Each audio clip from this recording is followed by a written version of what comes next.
Okay, after watching the talk and listening to my explanation, let's do some practice to check your comprehension. Could you take a look at page 28, activity 6? Let's go over these questions together. First, Daniel changed his research to look more at how people experience or get around the city. It should be experience the city, right? Experience the city. The red path on the map is the most enjoyable one, and the blue one are the shortest one. They collected data by asking people to play a game. So it's a crowdsourcing app, right? It's a crowdsourcing app. And the first map that they designed was of Boston or London. It was of London, okay? Boston is the place where the speaker studied.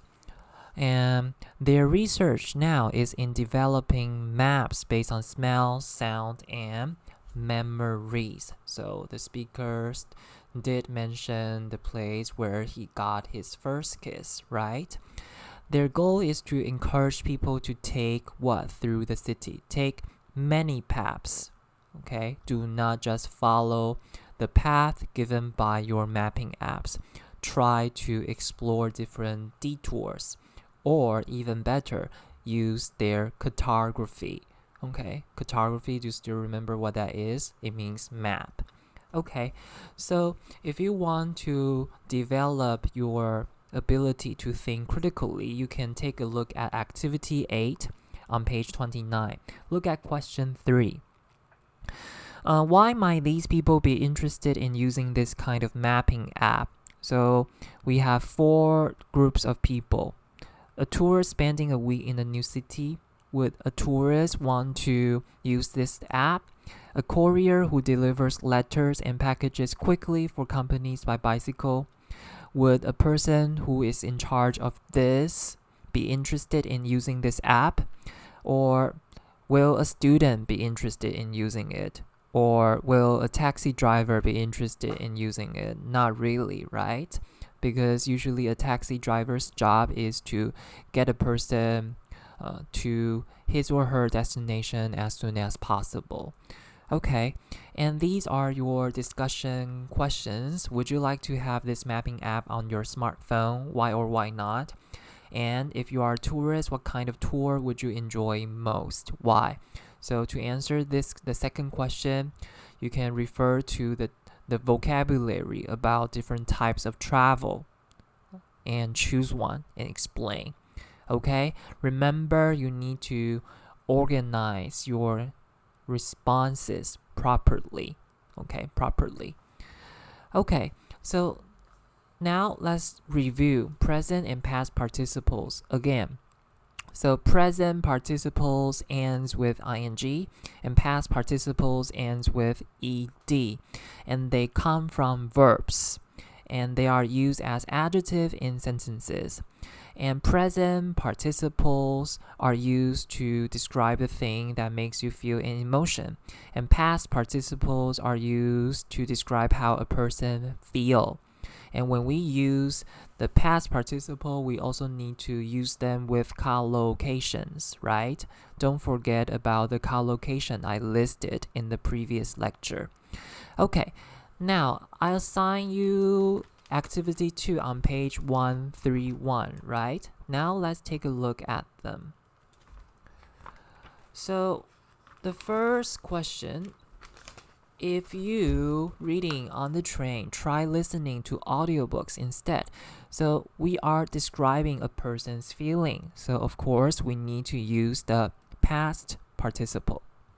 So if you get bored reading on the train, try listening to audiobooks instead.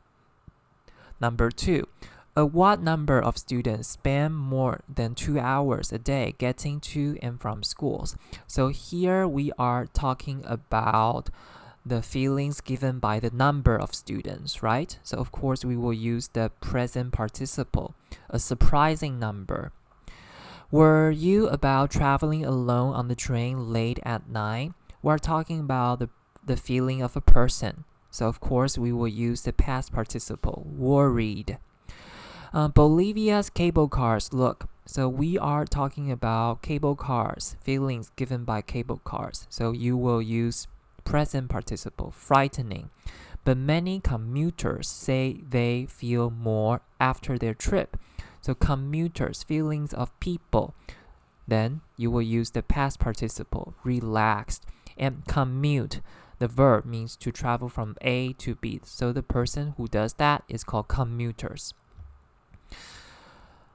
The trip, number 5, the trip to the museum. So we're talking about the feeling given by the trip. So you will use the present participle, interesting. But I was very, here you're talking about the feelings of a person. So you will use past participle. I was very tired by the end of the day.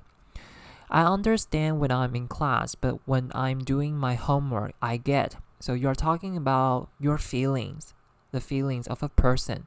Again, you will use past participle, confused.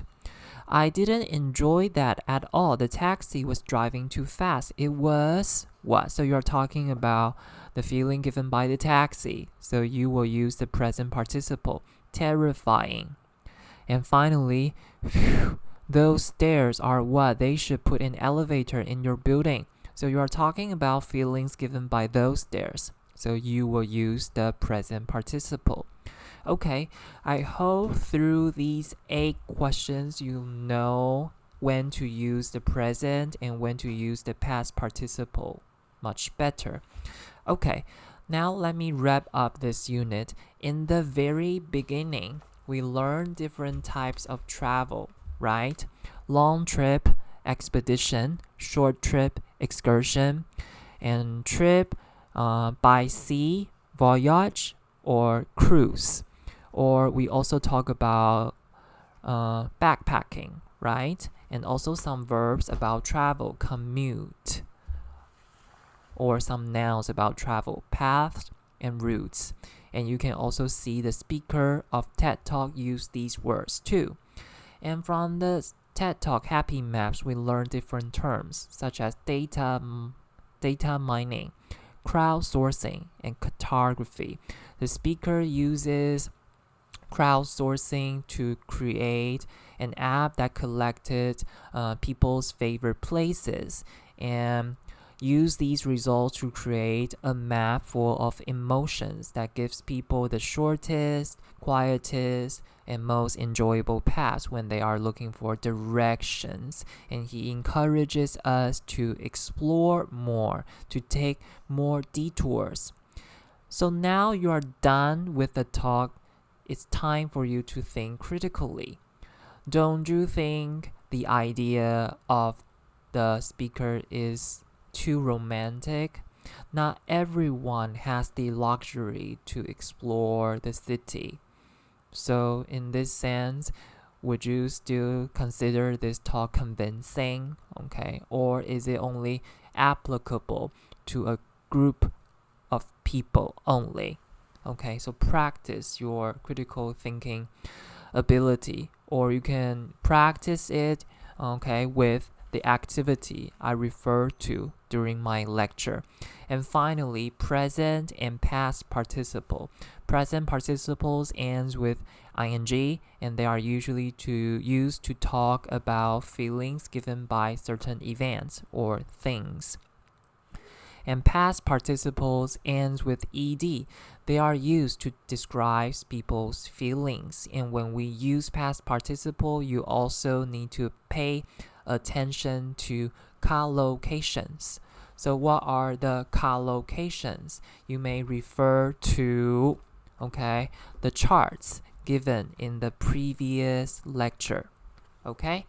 And if you are still not so familiar with present and past participle, I strongly recommend you watch our practice on sentence making again to give you a better sense of how to use these two participles properly.